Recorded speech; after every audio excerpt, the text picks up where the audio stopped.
castelo forte é o nosso Deus. Muito bem, meus irmãos, nós vamos dar continuidade então ao estudo que estamos fazendo na primeira pergunta do Catecismo Maior de Westminster, que é: qual é o fim principal e supremo, ou supremo e principal do homem? E a resposta, que nós já sabemos de cor, podemos falar, não é? Juntos. O fim supremo e principal do homem é glorificar a Deus e gozá-lo para sempre. Vamos falar de novo? O fim supremo e principal do homem é glorificar a Deus e gozá-lo para sempre.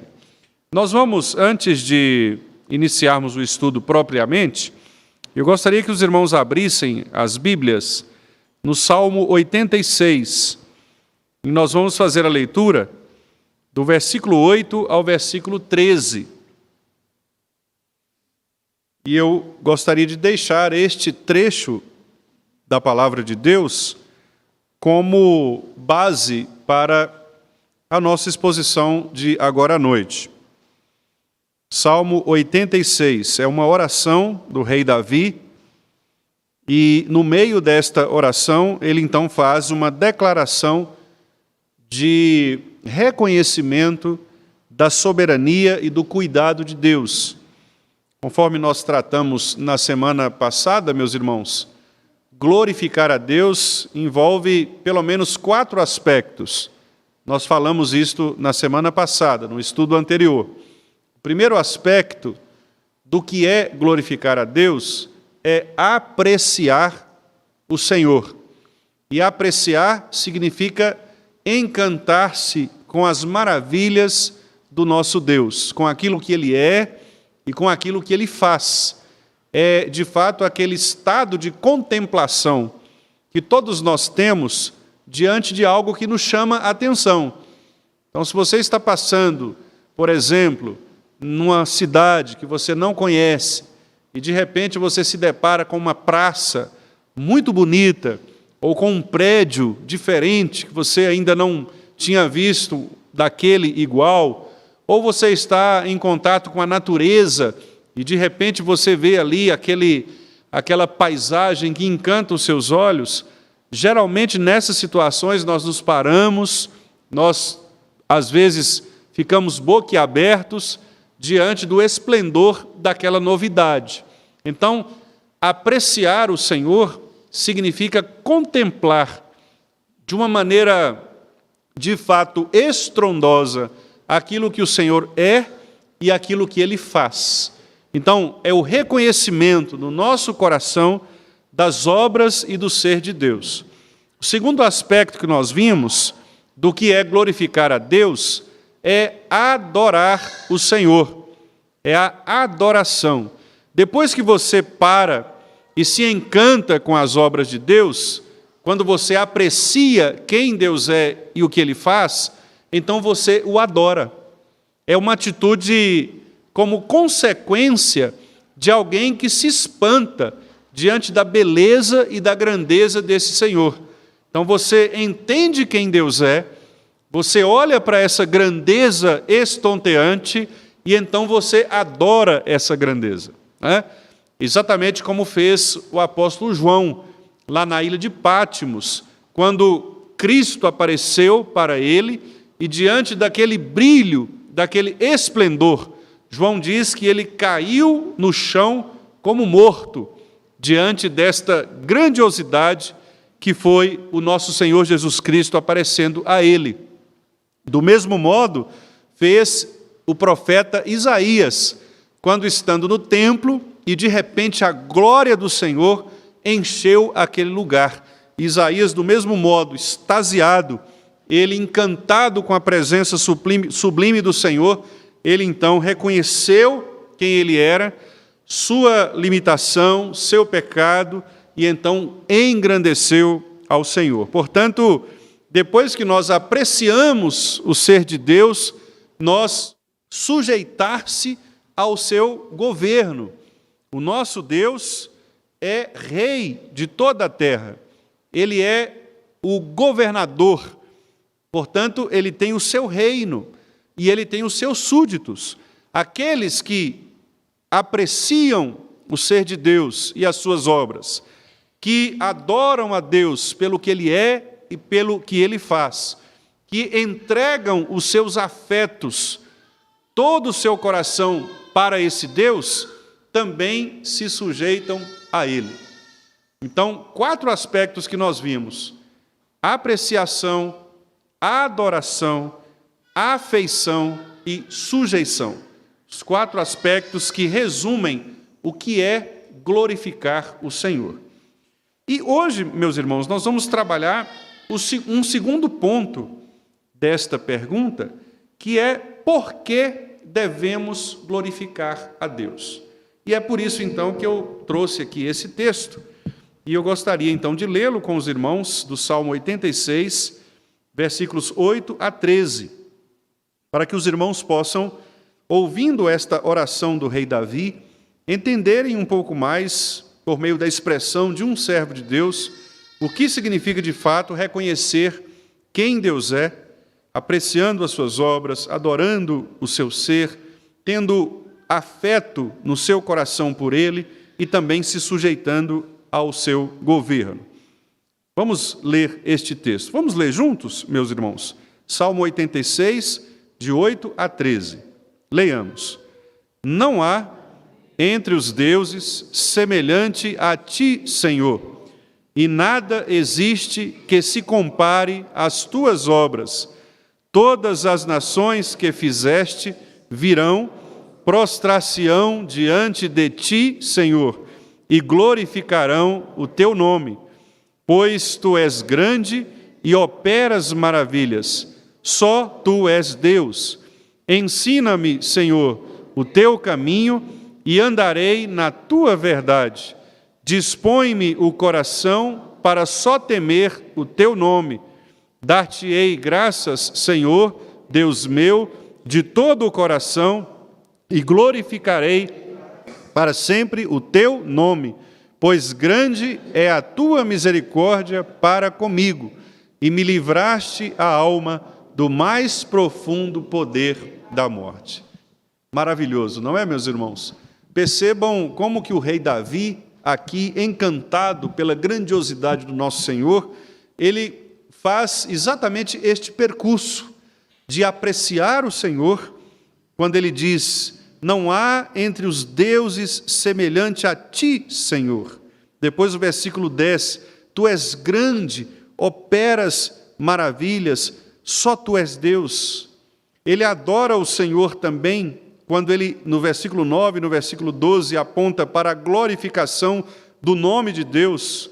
Prostrar-se-ão diante de ti e glorificarão o teu nome. E depois, no versículo 12, dar-te-ei graças, Senhor, glorificarei para sempre o teu nome.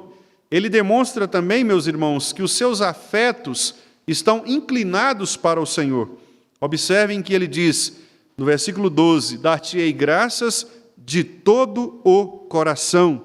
E ainda no versículo 11 ele faz esta linda oração: ensina-me, Senhor, o teu caminho e andarei na tua verdade. Dispõe-me o coração para só temer o teu nome. Observe então que Davi deseja entregar o seu coração a Deus. E finalmente a sujeição, quando ele reconhece que esse Senhor que opera maravilha, o Deus que é incomparável, o Deus a quem ele vai devotar todo o seu louvor, só ele é Deus. Versículo 10, só tu és Deus. E aqui a palavra Deus significando o Criador, o governador, o sustentador de todas as coisas. Então observem que nesse pequeno trecho nós temos aqui um exemplo claro do que significa, de fato, glorificar o Senhor.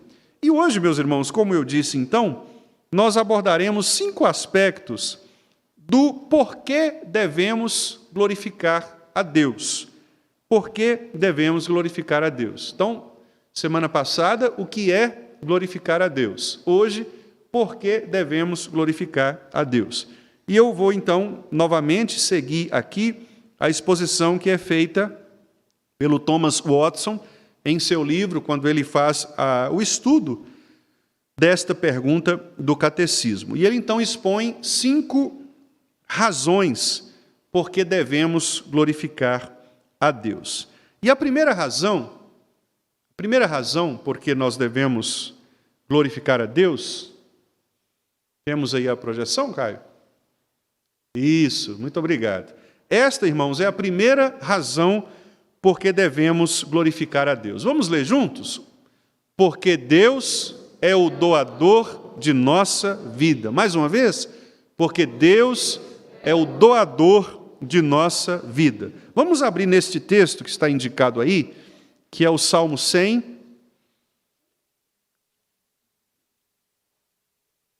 versículo 3. Devemos glorificar a Deus porque Deus é o doador da vida. Deus nos dá a vida. E a vida, meus irmãos, é de fato um presente, um dom do nosso Senhor. Nós respiramos por causa dele. Nós temos saúde por causa dele. Ele é de fato aquele que tempera o nosso viver. Ele é o nosso alimento. O nosso Senhor Jesus Cristo nos diz que ele é o pão da vida. Ele é a água que mata a nossa sede. Portanto, nós vivemos por causa dele. Vamos ler juntos? Salmo 100, versículo 3. Sabei que o Senhor é Deus. Foi ele quem nos fez e dele somos. Somos o seu povo e rebanho do seu pastoreio. Observem aqui que o salmista, ele reconhece, e o verbo sabei aqui, meus irmãos, tem a ver com um saber pela experiência de uma vida com Deus. Nós sabemos porque experimentamos que o Senhor, ele nos comunicou sua palavra, sua verdade em nossos corações, e nós podemos experimentar no dia a dia todas as bênçãos que nos são dadas. E a principal das bênçãos é exatamente a vida que nós recebemos do Senhor. E nós estamos pensando aqui, não apenas, ou não somente, na vida eterna, que é um benefício que nós trataremos daqui a pouco, mas na vida biológica mesmo. Deus que criou todas as coisas, que com sua palavra ele dá vida aos pequenos seres, que nós muitas vezes nem mesmo enxergamos, por minúsculos que eles são, mas Deus concede vida a todos esses seres, a esses pequeninos seres, e ordena todas as coisas conforme o ato da sua providência. Deus cria e ordena todas as coisas, dando a essas coisas a verdadeira vida.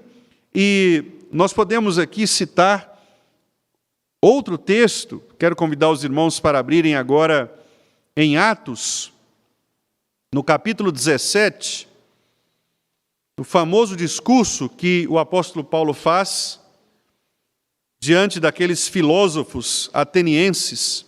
A partir do versículo 22, nós somos informados de que Paulo estava ali com aqueles senhores de Atenas, os filósofos de Atenas, e ele então passa a fazer o seu discurso evangélico, apresentando ali o que ele chama de o Deus desconhecido para aquelas pessoas, e que, na verdade, não era desconhecido porque era o verdadeiro Deus. Versículo 24, o Deus criador de todas as coisas, que fez o mundo, tudo o que nele existe, sendo ele Senhor do céu e da terra, não habita em santuários feitos por mãos humanas, nem é servido por mãos humanas, como se de alguma coisa precisasse, pois ele mesmo é quem a todos dá vida, respiração e tudo mais. E no versículo 28, ele nos diz então, pois nele vivemos e nos movemos e existimos. E o mais interessante aqui, meus irmãos, é que esta citação do versículo 28 é uma citação pagã. Ou seja, eram os filósofos mesmos, os poetas mesmo de Atenas, que falavam estas coisas. O que nos indica que a verdade de Deus, ela não está presente apenas nos lábios dos crentes. Até mesmo os ímpios, eles podem pronunciar verdades a respeito de Deus. Aliás, esta é uma compreensão muito importante da teologia reformada. A teologia reformada nos ensina que onde há verdade, Deus está, porque Jesus Cristo é o caminho e a verdade e a vida. Então, até mesmo pessoas que não têm compromisso com o Senhor, ímpias, aqueles que são ateus, ao falarem verdades, eles estão servindo ao Senhor da verdade. Muito embora aquilo que eles falam muitas vezes podem até mesmo condená-los, porque pronunciando certa verdade, eles não glorificam ao Deus da verdade, como Paulo coloca lá em Romanos capítulo 1.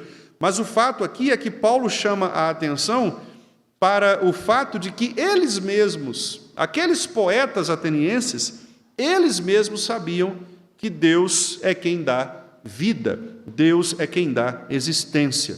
Então, gravem aí este trecho também, de Atos 17, especialmente versículo 25 e 28, que é o nosso ponto aqui. É Deus mesmo quem dá a todos vida, respiração e tudo mais. E no 28, pois nele vivemos e nos movemos e existimos. Portanto, meus irmãos, esta é a primeira razão pela qual nós devemos glorificar o nosso Senhor. Ele é o doador da vida. Se nós formos lá para Gênesis, no capítulo 1, nós veremos também que no relato da criação, Gênesis capítulo 1, no relato da criação, foi Deus mesmo quem deu a vida a todos aqueles que Ele criou. E nós temos então lá a expressão mais clara desta vida, que é quando Deus cria o próprio homem. Isso está no capítulo 1, versículo 27, criou, pois, Deus o homem à sua imagem, a imagem de Deus o criou, homem e mulher os criou, e depois, no capítulo 2, nós temos a descrição mais detalhada desta criação. E ali, no capítulo 2, então, nós somos informados de que o Senhor também cria, não apenas Adão, mas também Eva, a sua mulher, para que ali a humanidade estivesse completa. E Deus, então, sopra o sopro da vida nas narinas do homem, para que ali houvesse fôlego de vida. O versículo 30 do capítulo 1 de Gênesis diz assim: e a todos os animais da terra, e a todas as aves dos céus, e a todos os répteis da terra, em que há fôlego de vida. Toda erva verde lhe será para mantimento. Então, observem que o texto destaca aqui a existência da vida em todos os seres criados por Deus.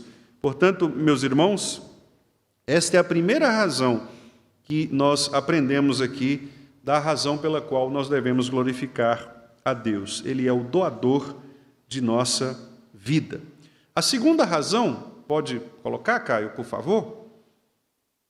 A segunda razão pela qual nós devemos glorificar a Deus é porque Deus fez todas as coisas para a sua glória.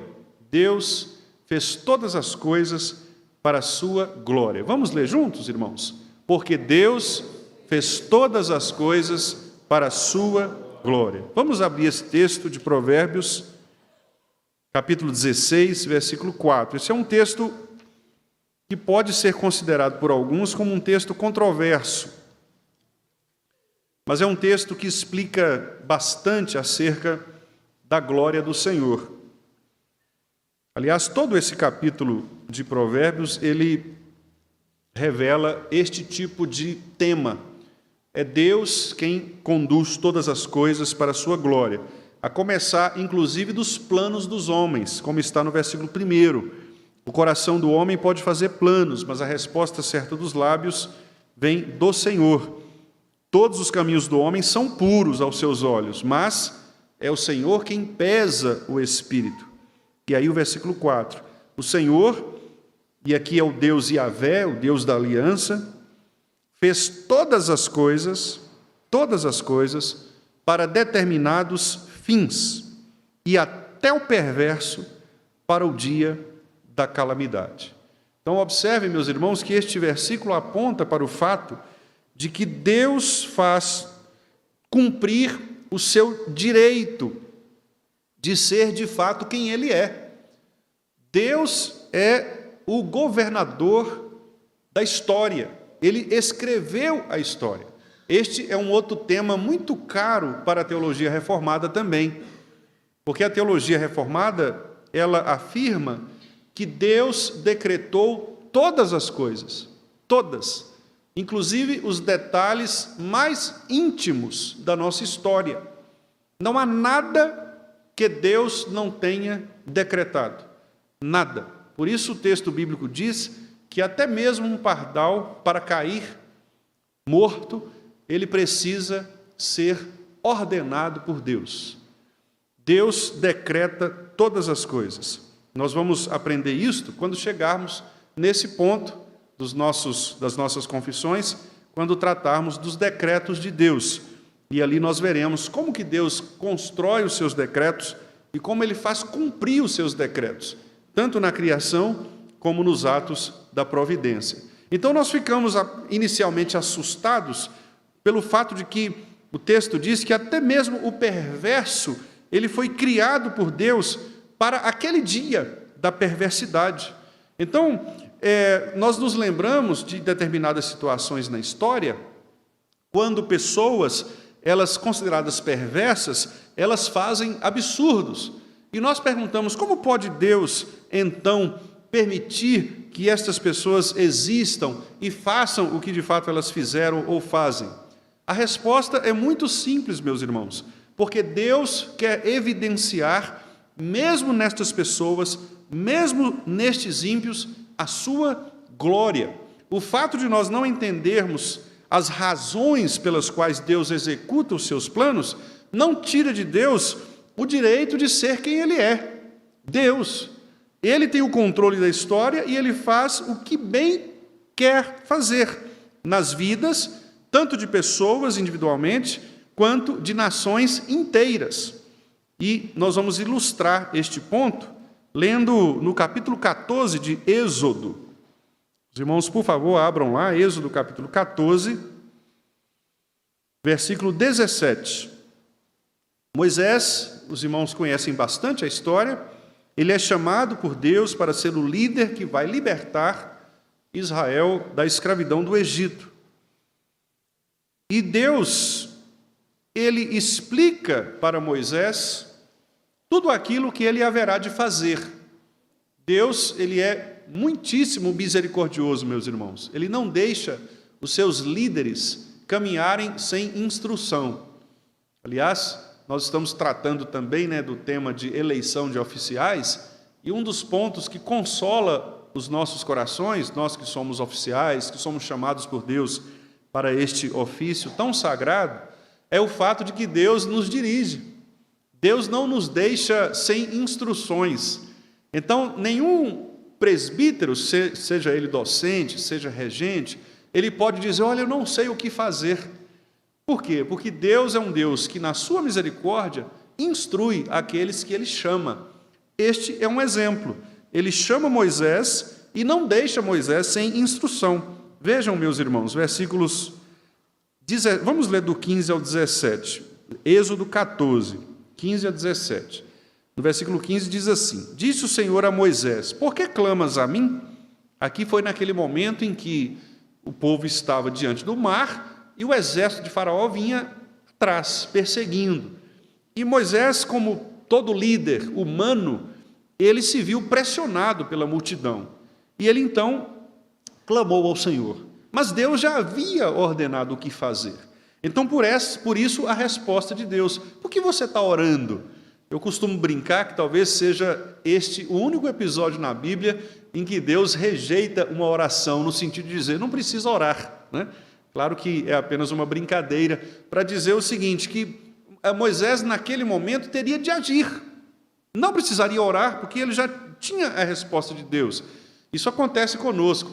Nós sabemos o que fazer, mas às vezes, por não termos coragem de fazer o que Deus manda, nós ficamos tentando assim: é mesmo, Senhor? Será que eu tenho que fazer isso? Será que eu tenho que fazer aquilo? E Deus já disse para você: é isso que você tem que fazer. E às vezes a gente fica protelando, né? Fica empurrando, assim, tentando uma maneira de Deus dar um jeitinho para a gente não precisar tomar aquela decisão, e uma decisão que já foi ordenada por Deus. É o caso aqui. Então, disse Deus: por que clamas a mim? Dize aos filhos de Israel que marchem. E tu, levanta o teu bordão, estende a mão sobre o mar e divide-o, para que os filhos de Israel passem pelo meio do mar em seco. Veja o 17, irmãos. Eis que endurecerei o coração dos egípcios, para que vos sigam e entrem nele. Serei glorificado em Faraó e em todo o seu exército, nos seus carros e nos seus cavalarianos. E os egípcios saberão que eu sou o Senhor, quando for glorificado em Faraó, nos seus carros e nos seus cavalarianos. Aqui, a expressão que eu quero chamar a atenção é exatamente esta, de que Deus será glorificado em Faraó. E esta partícula em, ela é muito importante, porque significa dizer que é na pessoa ímpia, má de Faraó, que Deus será evidenciado. Portanto, irmãos, Deus, ele age também nas pessoas ímpias, também nas pessoas más, nos maus governos, nas pessoas de más intenções, naquelas que são inimigas da cruz de Cristo, naquelas que perseguem a igreja. Deus dirige estas pessoas. E a razão é simples: Deus quer evidenciar sua glória na manifestação dessas pessoas. O pastor Charles Spurgeon usava uma ilustração para mencionar a respeito do diabo. Ele costumava dizer que o diabo é como um cachorro preso a uma coleira. E esta coleira, ela é segurada por Deus, controlada por Deus. Como aquelas coleirazinhas que tem a pessoa aperta, né? Aí o cãozinho vai correndo, na hora que o dono quer parar, ele tira o dedo e trava, né, o pescocinho do cachorro. Por quê? Porque o diabo, ele é servo de Deus, nesse aspecto de ser escravo do decreto de Deus. O diabo nunca fará nada fora da ordem expressa de Deus. Nunca. O episódio de Jó nos ilustra isso. Diz o texto de Jó que o diabo estava passeando por aí, porque o diabo é bastante inquieto. A inquietude é uma característica do diabo, né? Aqueles que são governados pelo Senhor, eles se aquietam. Salmo 46, aquietai-vos e sabei que eu sou Deus, né? Quando Marta estava lá toda apavorada, o que Jesus falou? Marta, Marta, calma. Porque a inquietude não é própria daqueles que descansam no Senhor. O diabo estava doidinho, procurando a quem tragar, aqui, para lá, para lá, até que ele encontra Jó e faz aquele teste. Mas antes disso, para que ele faça isso, o que ele faz? Ele pede a autorização de Deus. Porque se Deus não tivesse ordenado, ele não faria o que fez. Então, meus irmãos, é preciso que nós tenhamos isto com muita clareza em nossa mente. Deus é onipotente. Significa dizer que ele é o único poderoso. Este é o significado da palavra onipotente. O diabo é forte? É forte. Tem certo poder? Tem. Mas o poder e a força do diabo são limitados. Ele não pode fazer absolutamente nada se Deus não ordenar. Então, Faraó, Hitler, Stalin, Mussolini, essas pessoas aí que nós conhecemos pela história, que foram pessoas más, que mataram seres humanos, fizeram as mais diversas atrocidades, mesmo essas pessoas, e principalmente elas, eu diria, foram endurecidas pelo próprio Deus, para que nelas Deus manifestasse a sua glória.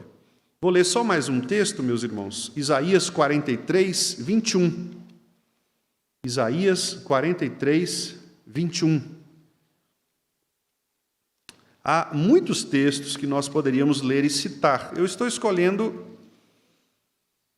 alguns que eu considero que sejam mais claros, mas eu tenho certeza que, inclusive, até mesmo os irmãos devem estar se lembrando aí de vários outros episódios. Veja Isaías 43, 21. Diz assim o texto. Eu vou ler o 20 também, para fazer sentido aqui na oração, né? Diz assim: os animais do campo me glorificarão, os chacais e os filhotes de avestruzes, porque porei águas no deserto e rios no ermo, para dar de beber ao meu povo, ao meu escolhido, ao povo que formei para mim, para celebrar o meu louvor. Agora, meus irmãos, nós chegamos na parte mais emocionante deste tópico. Isaías está dizendo que Deus, Ele usa todas as coisas para benefício do seu povo. Então, os animais do campo, as águas no deserto, tudo isso aí existe para benefício do seu povo. E é por isso que Paulo, falando sobre Jesus Cristo, lá em Efésios, ele diz que Cristo foi dado à igreja para ser o cabeça da igreja e colocar todas as coisas debaixo dos seus pés. Então, o povo de Deus é privilegiadíssimo, porque ele é guardado pelo poder de Deus, para que aqueles que são endurecidos pelo Senhor possam glorificar os decretos de Deus, e isto em benefício da própria igreja. Então, este é o segundo ponto aqui. O terceiro ponto, pode passar, por favor, Caio? Por que devemos glorificar a Deus? O terceiro ponto é este, irmãos. Vamos ler? Porque a glória de Deus é valiosa e sublime. A glória de Deus é valiosa e sublime. Vamos ler este texto de Isaías 42, 8. É um texto que eu penso os irmãos também conhecem bastante. Isaías 42, 8. Vamos ler juntos? Eu sou o Senhor, este é o meu nome. A minha glória, pois, não a darei a outrem, nem a minha honra às imagens de escultura. A glória do Senhor, meus irmãos, ela é tão magnífica, o Senhor é tão excelso em poder, em magnitude, ele possui um valor tão próprio, um valor que transcende todos os demais valores que nós possamos imaginar, que ele jamais aceitará dividir esta glória com qualquer outro ser. Até porque nenhum ser criado seria capaz de reunir a glória de Deus. Os irmãos se lembram daquele episódio no qual Moisés pediu para ver a glória de Deus. E Deus disse: nenhum homem poderá ver a minha glória, porque se alguém olhar para mim, morrerá. Não há ser criado por Deus que seja capaz de reunir, de refletir perfeitamente a glória. Só um foi capaz disso, o nosso Senhor Jesus Cristo. E a razão é porque Ele é Deus. Ele se fez carne, habitou entre nós, cheio de graça e de verdade, e nele nós vimos a glória do Pai. Só Jesus Cristo, portanto, reúne a glória inteira, usando a expressão de Paulo, a plenitude da divindade. Cristo reúne todo o ser de Deus, porque Ele é Deus. Ele é Deus, encarnado. Mas o fato aqui é que Isaías diz: eu não vou repartir a minha glória. Por quê? Porque a glória de Deus é mais valiosa do que o céu, mais valiosa do que a própria salvação dos homens, meus irmãos. Muitas vezes, por causa das nossas crises de autoconfiança, de autossatisfação, de autojustiça, de engrandecimento próprio, nós achamos que Deus, o amor de Deus por nós é maior do que qualquer coisa, mas não é. Deus ama mais a si mesmo do que a nós. E se Ele nos amou, como nos amou em Cristo, dando-nos seu Filho, é exatamente porque o amor que Ele tem por si próprio, pela sua glória, pela sua majestade, é que fez com que Ele então se encarnasse na pessoa de Jesus Cristo.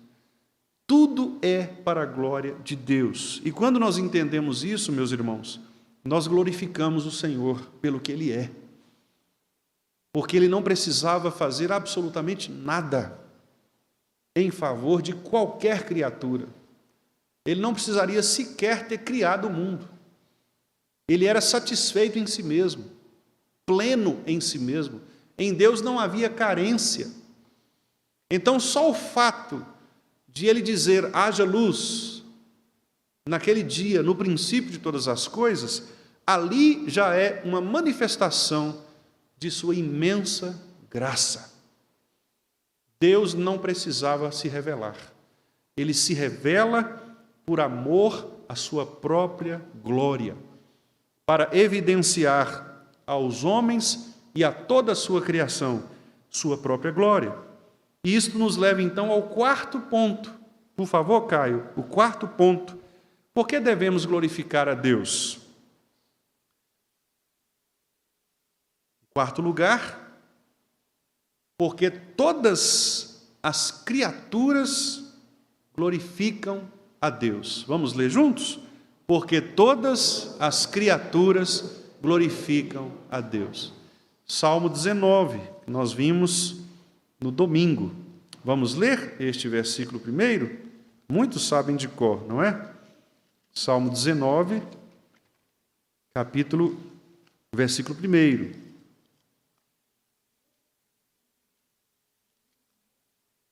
Salmo 19, versículo 1. Vamos ler juntos, meus irmãos? Os céus proclamam a glória de Deus e o firmamento anuncia as obras das suas mãos. Meus irmãos, percebam em que gravidade os homens estão quando não glorificam a Deus pelo que Ele é. Meus irmãos, até os céus anunciam a glória de Deus. E os seres humanos, se achando mais poderosos do que Deus, querendo se tornar mais inteligentes, mais sábios do que Deus, o que é que eles fazem? Eles ignoram a glória de Deus e passam a adorar criaturas. Paulo diz que por essa razão, os homens, parecendo-se sábios, tornaram-se loucos. Porque, meus irmãos, é loucura.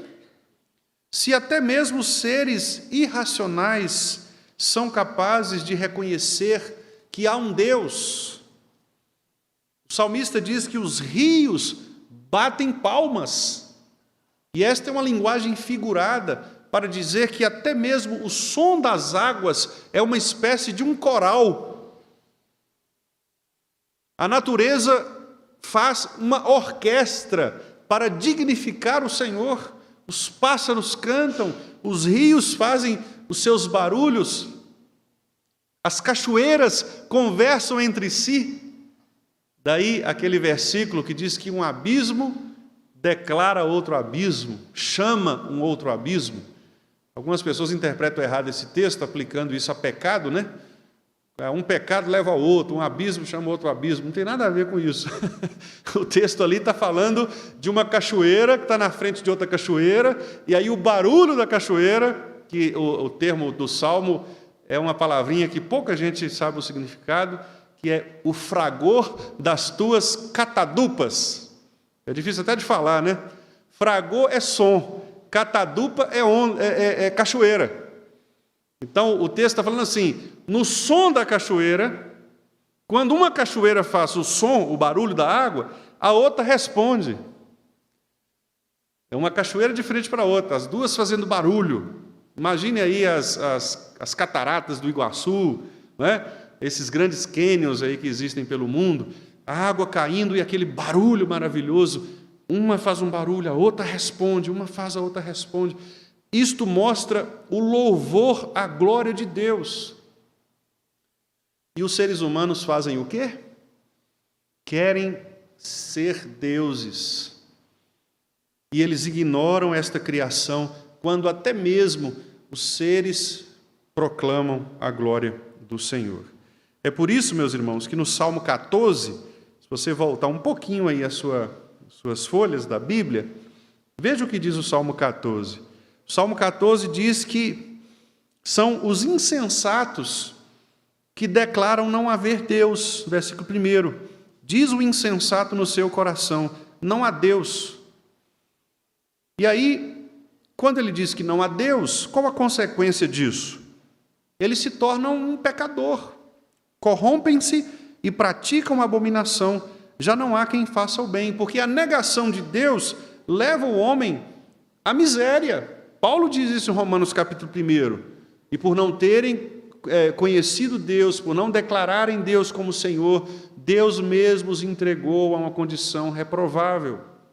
E eles passaram a fazer todo tipo de absurdos, se extraviaram, como diz o Salmo, juntamente se corromperam, não há nenhum justo, nenhum sequer. Mas a criação, meus irmãos, ao contrário disso, como nós vimos aqui no Salmo 19, ela dignifica, prega, anuncia a glória do Senhor. Meus irmãos, se todas as criaturas glorificam a Deus, nós também devemos glorificar a Deus. Fomos chamados para isso, para em todas as coisas, quer comais, quer bebais, ou façais coisa qualquer outra, façamos para a glória de Deus. Lá no Isaías 43, 20, que nós lemos agora há pouco, o texto dizia, os animais do campo me glorificarão. A criação, meus irmãos, louva o Senhor. Vamos ver, por último, neste ponto, Hebreus capítulo 2. Hebreus capítulo 2.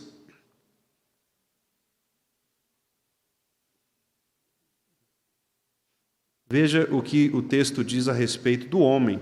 Capítulo 2, versículo 5 em diante. Hebreus 2, de 5 em diante. Diz assim, pois não foi a anjos que sujeitou o mundo que há de vir, sobre o qual estamos falando. Antes alguém, em certo lugar, deu pleno testemunho, dizendo, que é o homem que dele te lembres, ou o filho do homem que o visites? Veja o que diz o versículo 7. Fizeste-o por um pouco menor que os anjos. De glória e de honra o coroaste, e o constituíste sobre as obras das tuas mãos. Todas as coisas sujeitaste debaixo dos seus pés. Ora, desde que lhe sujeitou todas as coisas, nada deixou fora do seu domínio. Agora, porém, ainda não vemos todas as coisas a ele sujeitas. Vemos, todavia, aquele que, por um pouco, tendo sido feito menor que os anjos, Jesus, por causa do sofrimento da morte, foi coroado de glória e de honra, para que, pela graça de Deus, provasse a morte por todo homem. O homem, portanto, é tido como a coroa da criação. É aquele feito por um pouco menor que os anjos. Se nós fomos, então, criados menores por um pouco do que os próprios anjos, meus irmãos, maiores, portanto, do que todas as criaturas inferiores, do que toda a demais criação, nós devemos glorificar o Criador de todas as coisas. E por último, meus irmãos, quinto lugar, vamos ler, porque todas as nossas esperanças dependem de Deus. Vamos lá, Salmo 39, versículo 7. Todas as nossas esperanças dependem de Deus. Esta é a quinta razão pela qual nós devemos glorificar o nosso Senhor. Vamos ler juntos este versículo? Ele é bem curtinho, mas que traz esta preciosa verdade do salmista Davi. Vamos ler? Salmo 39, 7. E eu, Senhor, que espero, Tu és a minha esperança. Meus irmãos, se só o Senhor é a nossa esperança, nós devemos glorificá-lo em tudo o que fazemos. Vou levar os irmãos para um outro salmo, Salmo 62. Salmo 62, vamos ver no Salmo 62, o versículo 5. Vamos ler do 5 ao 8. É um parágrafo inteiro que trata da nossa esperança no Senhor. Salmo 62, de 5 a 8. Vamos ler juntos também?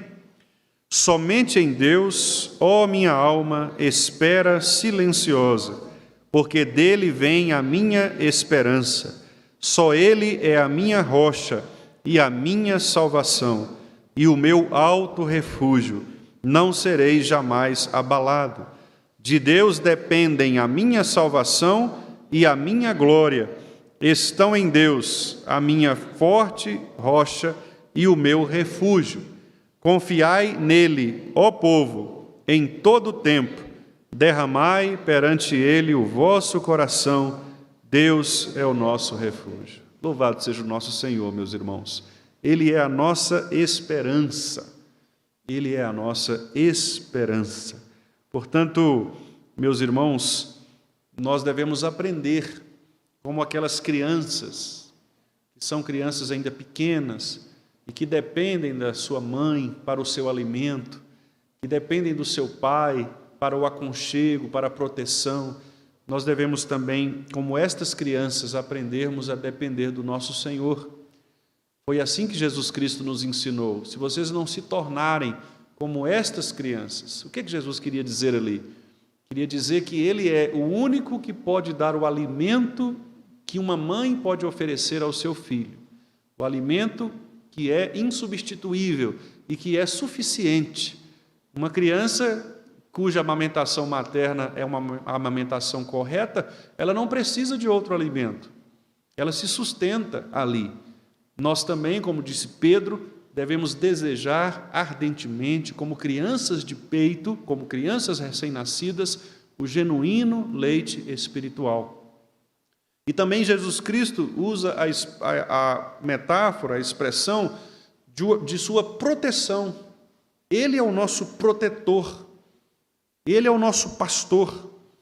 Então, assim como uma criança que vai até os braços do seu pai, procurando ali proteção numa iminente situação de perigo, nós também devemos nos lançar naquele que é o nosso Senhor. Por isso o salmista diz: de Deus dependem a minha salvação e a minha glória. Enquanto alguns pregam que a salvação depende do homem, como a teologia arminiana tenta ensinar às pessoas, que você que precisa abrir o seu coração, que você que precisa ir até Deus, que se você não abrir a porta do seu coração para um Jesus que está desesperado lá fora batendo, você não vai para o céu. Davi, como um bom calvinista, está dizendo: de Deus depende a minha salvação. Eu sou salvo porque Deus me escolheu antes dos tempos eternos e foi Ele quem abriu o meu coração, foi Ele quem colocou ali dentro a convicção, a fé para que eu pudesse crer. É Ele que me sustenta com a sua graça. Ele é a minha salvação, é o meu alto refúgio. Se eu não sou abalado, se eu não perco a salvação, não é porque eu sou bom crente, é porque Ele é quem me sustenta. Não serei jamais abalado. Por isso nós devemos glorificar o nosso Senhor. Lembrando, em primeiro lugar, porque Ele é doador da vida. Em segundo lugar, porque todas as coisas Ele fez para a sua glória. Terceiro lugar, porque a sua glória é valiosa e mais sublime do que todas as coisas. Quarto lugar, porque todas as outras criaturas engrandecem o Senhor, nós também devemos fazê-lo. E, finalmente, irmãos, porque Ele é a nossa esperança. Que Deus nos abençoe, meus irmãos, e nos ajude a cada dia, meus irmãos, em tudo que fizermos, quer comendo, quer bebendo, que Ele nos ajude a fazermos tudo para a glória dEle. Amém, meus irmãos.